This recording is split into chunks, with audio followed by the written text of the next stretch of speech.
আসসালামু আলাইকুম এভরিওয়ান, আশা করি সবাই ভালো আছে। আপনাদের দোয়া এবং আমিও ভালো আছি।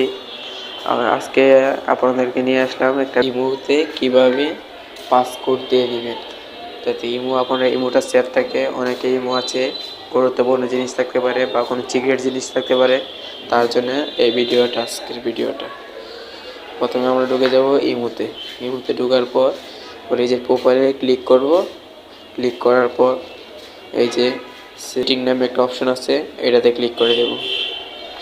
এটাতে ক্লিক করার পর অ্যাকাউন্ট সিকিউরিটি, এটাতে আমরা ক্লিক করে দেব। তারপর দেখতে পারবেন পাসকোড লক, এটাতে আমরা ক্লিক করে দিয়ে দেব। তারপর দেখতে পাবেন ইনব্রল, এটাতে ক্লিক করে দিয়ে দেবো।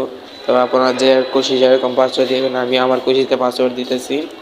দেখেন 1 2 3 4 এই যে আমার পাসওয়ার্ড হয়ে গেল। এখানে টানে ক্লিক করে দিয়ে দেবেন, তাহলে আপনার পাসওয়ার্ডটা হয়ে গেল। যে আমরা ঢুকে গেলাম, ইমোতে ঢুকলে এরকম হবে। তারপর আমরা পাসওয়ার্ডটা দিয়ে দেবো, এই যে হয়ে গেল।